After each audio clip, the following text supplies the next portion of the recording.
selanjutnya adalah ragam bahasa menurut pemakaian bahasa.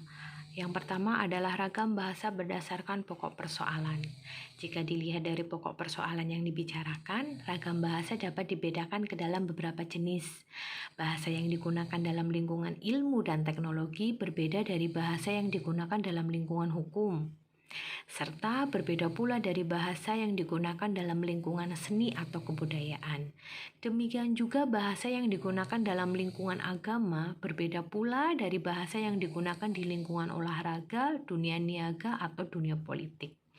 Contohnya ada zakat, ibadah, itu ya, ada orbit, fosil, kemudian ada kredit, laba, inflasi. Bisa dilihat mana yang dari dunia agama, kemudian dunia politik, kemudian ada lagi dunia ekonomi.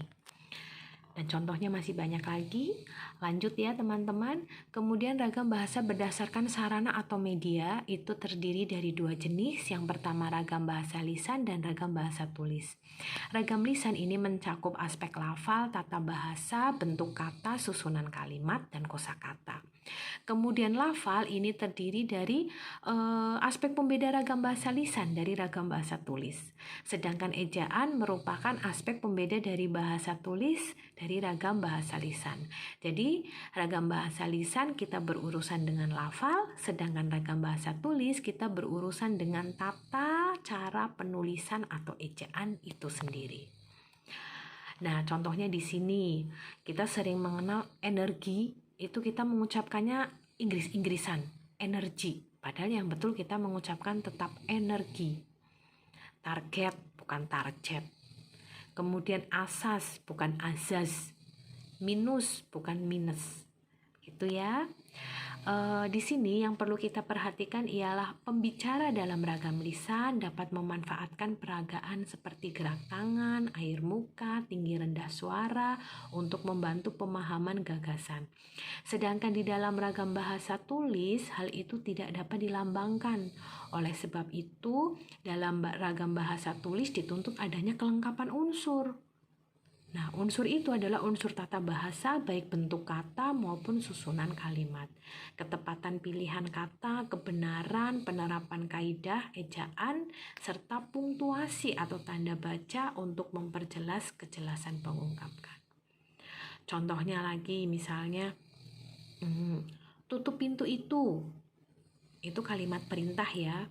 Kalau kita mengucapkan secara lisan, kita bisa menggunakan tangan kita untuk membantu mengekspresikan. Tutup pintu itu, tangannya menunjuk. Tapi kalau dengan bahasa tulisan, kita membutuhkan tanda baca yang tepat untuk membedakan itu adalah kalimat perintah. Tutup pintu itu, kita membutuhkan tanda seru ya, itu sebagai kalimat perintah. Kalau ada tanda tanya, tutup pintu itu, nah itu beda lagi. Paham ya teman-teman? Nah, dalam hubungannya dengan ragam bahasa tulis, baku, norma atau kaidahnya dinyatakan secara tulis dalam bentuk baku tata bahasa yang mencakup bentuk dan susunan kata serta kalimat. Nah, di sini ada kamus yang memberikan pedoman dalam hal pemakaian kosakata atau istilah dan pedoman ejaan, yang memberikan pedoman penulisan termasuk dari punktuasi. Semuanya itu merupakan pedoman dalam penggunaan bahasa baku. Masalah aspek tata bahasa dan kosakata dalam kedua jenis ragam itu memiliki ciri yang berbeda, walaupun bidangnya sama. Kedua jenis ragam itu telah berkembang menjadi dua sistem bahasa yang memiliki seperangkat kaidah dan tidak identik benar meskipun ada kesamaannya. Nah, perbedaan ragam bahasa lisan dan ragam bahasa tulis dapat dilihat pada bagian berikut ini. Nah, misalnya ragam bahasa lisan, kamu bilang apa kepada Ani? Nah, yang benar itu kamu berkata apa kepada Ani? Kamu harus bikin PR dulu. Bikin. Nah, kalau kita mengucapkannya itu mungkin orang akan tahu bikin PR itu mengerjakan. Tapi kalau menulis, kamu harus bikin PR. Nah, bikin PR nanti maknanya berbeda. Yang benar adalah saya harus mengerjakan PR. Paham ya? Nah, dalam kaitannya dengan ragam bahasa tulis baku, ragam bahasa itu merupakan hasil penataan secara cermat oleh pemakainya, bukan ekspresi spontan. Sedangkan ragam bahasa tulis itu memenuhi kriteria yang pertama, jelas. Maksudnya itu bertalian dengan makna, kemudian tegas, bertalian dengan unsur-unsur gramatikal, dan tepat, bertalian dengan pilihan kata atau istilah, lugas, tidak berbelit-belit atau tidak bermacas. Begitu. Nah, kalau tidak berbelit-belit, tidak bermacas, itu nanti artinya itu satu, bukan memiliki arti ganda atau ambigu. Nah, berikutnya adalah ragam bahasa yang mengalami gangguan pencampuran. Berbagai bahasa yang digunakan secara berdampingan saling memengaruhi adalah wajar. Namun demikian, hal itu ada batasnya. Pemasukan unsur bahasa daerah dan bahasa asing ke dalam bahasa Indonesia dapat dianggap wajar jika dalam mengisi kekosongan atau memperkaya kesinoniman dalam kosakata atau membangun kalimat. Nah, akan tetapi jika unsur bahasa itu mengganggu rasa bahasa atau mengganggu keefektifan penyampaian informasi, maka ragam bahasa yang dicampuri unsur bahasa lain itu kita tolak. Nah, ragam bahasa yang mengganggu itu disebut ragam bahasa yang mengalami gangguan percampuran atau interferensi. Nah, tidak jelas sih batasannya di sini antara pencampuran yang mengganggu dan yang tidak. Banyaknya unsur pungutan dari bahasa daerah, misalnya bahasa Jawa dan Sunda, dianggap itu sudah biasa. Nah, dapat di sini tuh yang sudah biasa itu juga akan memperkaya bahasa Indonesia. Akan tetapi masuknya unsur pungutan dari bahasa asing, misalnya bahasa Inggris, dianggap oleh sebagian orang mencemari keaslian dan kemurnian bahasa kita.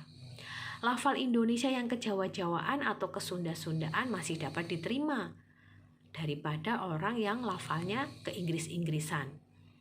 Contohnya di sini misalnya tadi kita bilang tidak gitu, ada yang bilang tidak, kanya hilang, ada yang bilang tidak, kanya jelas. Kemudian kamu mencontek ya, kamu nyontek tuh. Jadi bilang mencontek mungkin orang Banyumas sama menyontek orang Solo atau Semarang itu juga berbeda. Tapi itu dibenarkan ya teman-teman.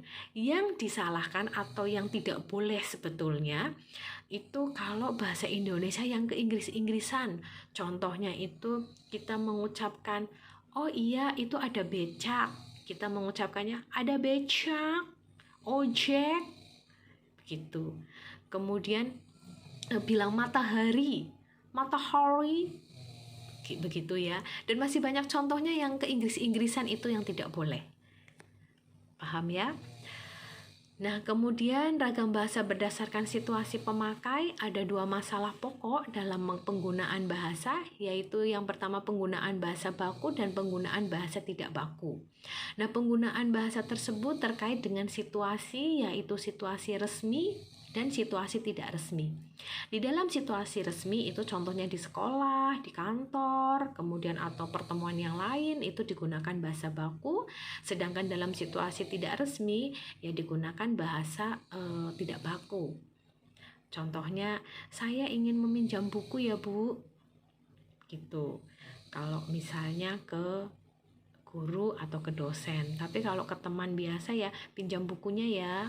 Tadi sudah hampir sama ya dengan yang contoh-contoh lain. Sebetulnya karena keadaan, jadi kalau di kelas juga sama temannya, nggak boleh mengucapkan begitu. Tapi nama misalnya Anto, tolong dong, begitu. Jangan tolong. Itu walaupun misalnya di dunia perkuliahan begitu ya, Anda misalnya sedang kuliah di kelas, tidak seharusnya dijaga bagaimana cara sapaannya kepada teman. Kemudian jadi penggunaan bahasa baku dan tidak baku harus melihat di mana, dengan siapa, topiknya apa, dan tujuan pembicaraannya apa.